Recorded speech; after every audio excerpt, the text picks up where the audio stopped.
Hello and welcome to Freedom Watch, your daily dose of raw liberty online at foxnews.com.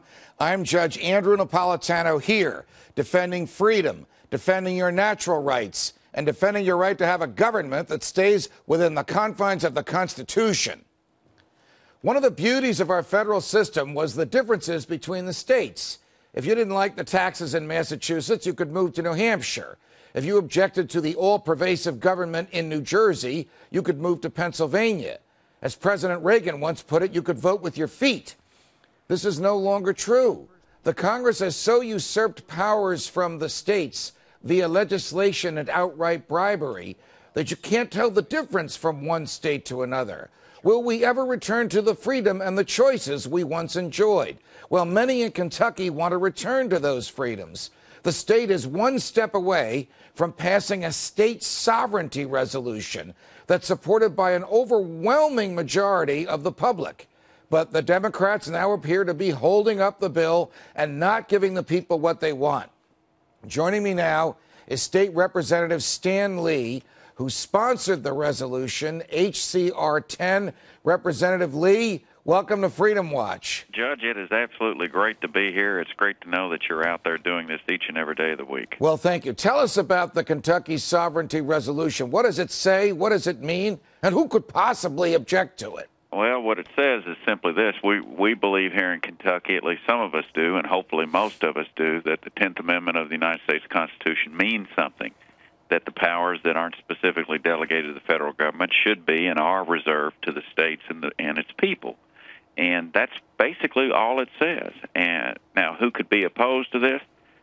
I have racked my brain. I can't find any rational basis for anyone to be opposed to this. It doesn't cost anyone anything. It doesn't hurt anyone. It's a restatement in our belief of the sovereignty of each of our states, particularly in Kentucky. And many Kentuckians cherish their freedom, and quite frankly, they're just sick and tired of the federal government trying to run their lives. You know, it's amazing, Representative Lee, isn't it? Earlier this week, we did a live Freedom Watch from a theater in Ohio on the campus of Ohio State University, and one of the persons on the stage with us was a colleague of yours, a state senator from Ohio, who had proposed a resolution basically reaffirming the Constitution, and he couldn't get a majority for that in the Ohio State Senate. I mean, is it because these people are afraid of one of the amendments in the Constitution, the 10th Amendment? Did anybody take exception to this 10th Amendment when they assumed their offices and they swore an oath to uphold the whole Constitution, even the parts of it that they might find to be inconvenient? I don't recall anyone taking exception to that, and we get sworn in each time we have a new General Assembly sworn in. So no one did that I saw, and I was there. What would the practical effects, Representative Lee, be of the Kentucky State Sovereignty Resolution, other than reaffirming what they've already sworn to preserve, protect, and defend? Would this give some notice to the federal government?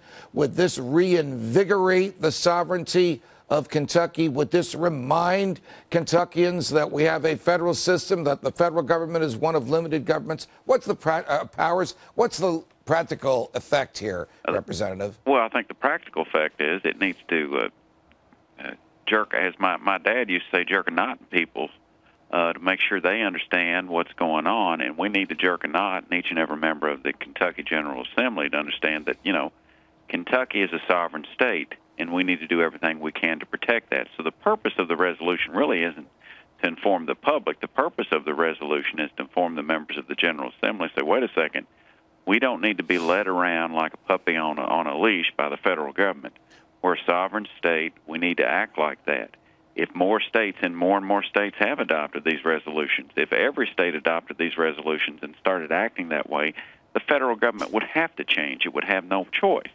And that's what the practical effect of this is. I don't think I have to remind you that two well-known historical figures wrote two documents in 1798, one called the Virginia Resolutions and the other called the Kentucky Resolutions. Correct. And in those documents, these two well-known historical figures asserted the sovereignty of each state, asserted its right to leave the Union if the federal government became too oppressive, and asserted the right of the state to nullify any acts of the federal government that directly violated a liberty guaranteed in the Constitution or a right reserved to the states in the Constitution. Those two fellows were Thomas Jefferson and James Madison. So you have a very, very rich history and tradition that you're trying to build upon.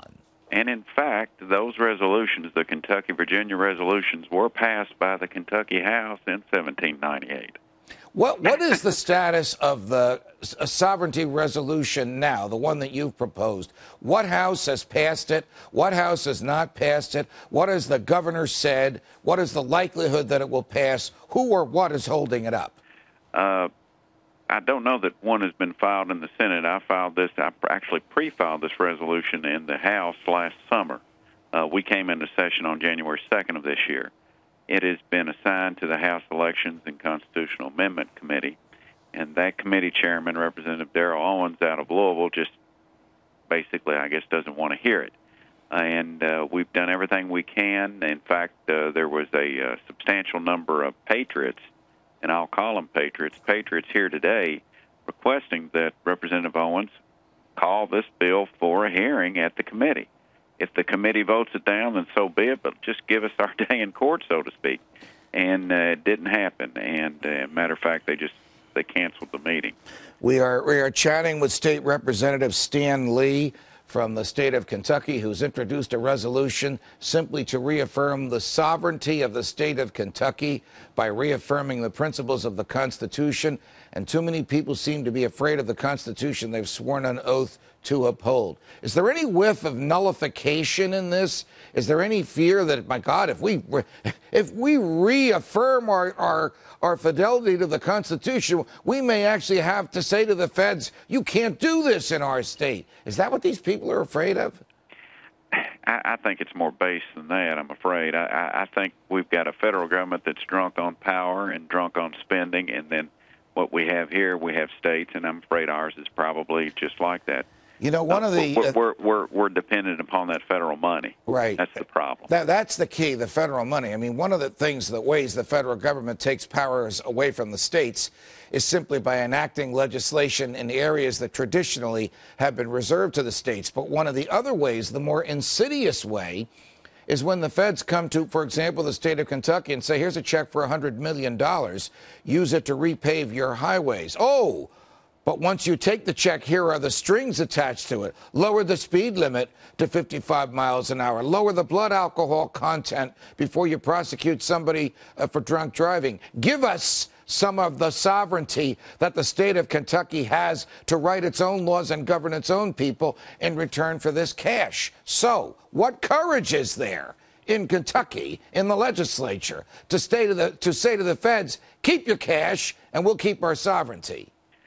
I think there is a majority of members in both the House and the Senate that would pass this if given the opportunity. But the cash, the money, that's the issue. And again, it's been incrementalism. It's come a little bit at a time, so much so that today, every state is in quote, dire financial straits, and they need federal dollars. Every state believes it needs federal dollars, and the federal government knows that. Congress knows that, and they're using that as a way to control the states, and I think it's wrong. I think it's gotten out of hand, and I think we need to do something about it.